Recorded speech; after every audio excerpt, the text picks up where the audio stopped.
Je cède la parole à M. le chef de l'opposition officielle. Merci, Monsieur le Président. Le gouvernement libéral multiplie les improvisations. Il y a quelques jours, c'était l'attribution sans condition de 1,3 milliard à Bombardier. Cette semaine, c'est l'inverse. Le premier ministre impose ses conditions abusives dans l'attribution de l'aide de dernier recours aux plus démunis. 2 poids, 2 mesures. Le premier ministre est en train de fabriquer une crise de toutes pièces à l'aide sociale. Le véritable remède contre l'exclusion, c'est l'éducation et le développement économique. Or, ce gouvernement n'a aucune stratégie économique. Sa stratégie, c'est de couper en éducation, couper dans les mesures d'employabilité.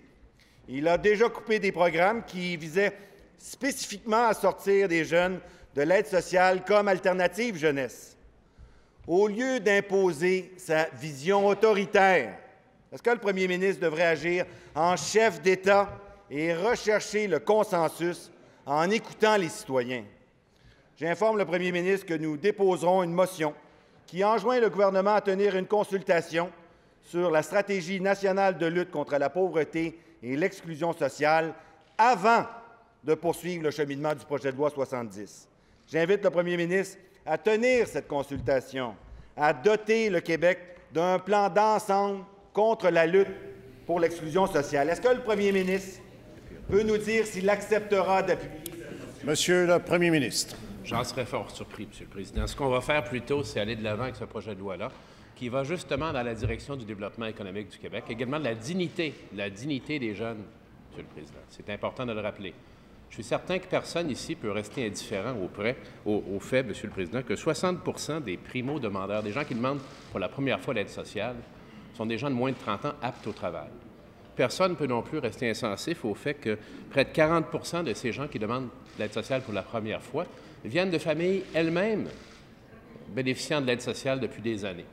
Il n'y a personne qui veut, j'espère, que ces personnes restent là. Tout le monde veut qu'elles progressent. Et ce que nous faisons, Monsieur le Président, c'est les aider, les accompagner pour qu'elles progressent. En leur offrant, par exemple, Monsieur le Président, un programme de formation de développement de leurs habitudes professionnelles, leurs compétences professionnelles, de leurs habiletés sociales, ou les engageant dans un programme actif d'intégration à l'emploi, avec une bonification, j'insiste, une bonification des primes qui étaient auparavant données dans ces circonstances, et même certaines fois $0 qui était donné, avec maintenant une prime de 130 $ pour l'accès à un de ces programmes de formation. Alors, c'est au contraire, Monsieur le Président, une façon pour nous de réagir aux défis démographiques du Québec. Nous sommes une des grandes provinces du Canada qui voit sa population active diminuer. C'est un défi énorme qui nous condamne à une croissance économique faible au cours des prochaines années si nous ne réagissons pas par meilleure adéquation formation-emploi, ce que mon collègue a également inclus dans son projet de loi, ce genre de mesures d'accès à l'emploi actif pour nos jeunes et d'autres mesures liées à l'immigration, à la sélection et l'intégration des immigrants. On est exactement dans la bonne direction si on veut faire croître l'économie du Québec.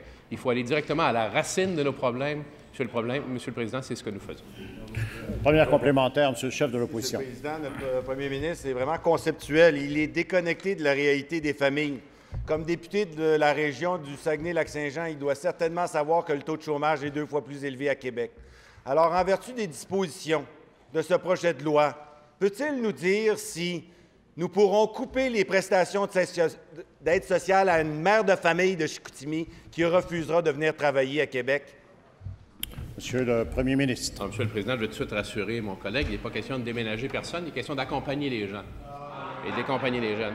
C'est quand même incroyable, Monsieur le Président, de voir l'attitude de l'opposition dans un projet de loi qui fait partie d'une action qui est absolument essentielle.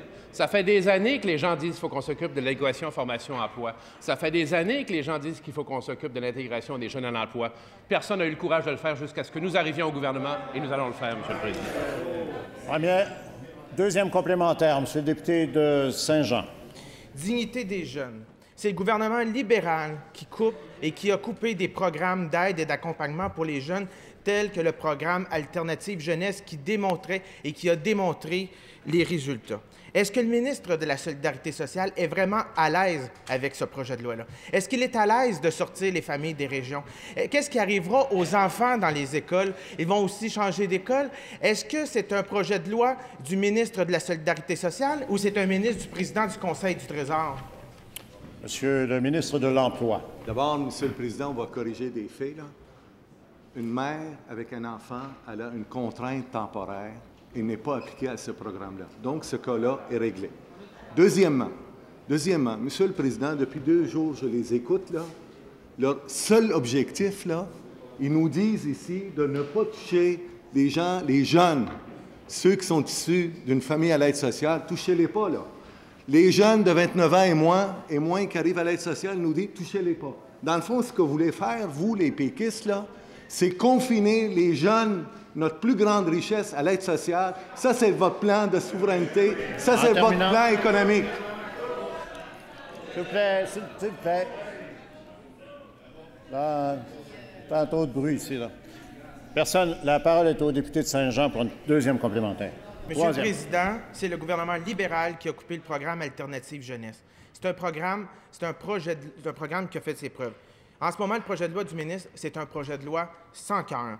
C'est un projet de loi inhumain. Ça ne se fait pas au Québec de mettre de côté nos jeunes, de faire en sorte que c'est un plan de l'austérité. Ce n'est pas un plan de solidarité, c'est un plan d'austérité. Donc, est-ce que le ministre de la Solidarité peut se lever et avoir encore un peu de poids dans ce Conseil des ministres?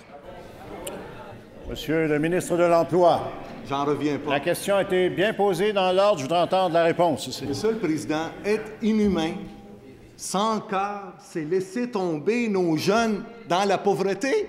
Ce que nous voulons faire, Monsieur le Président, c'est donner des primes additionnelles, mieux qu'Alternative Jeunesse, les accompagner pour gagner leur dignité, pour participer avec tous les citoyens. Monsieur le Président, nous avons une société solidaire, généreuse, et on devrait s'occuper de nos jeunes, pas les confiner à l'aide sociale puis dire « c'est pas bon ». Voyons donc, Monsieur le Président, où elle est la raison? Où elle est la raison? De laisser tomber nos jeunes dans la pauvreté puis dire c'est inhumain, ça c'est inhumain.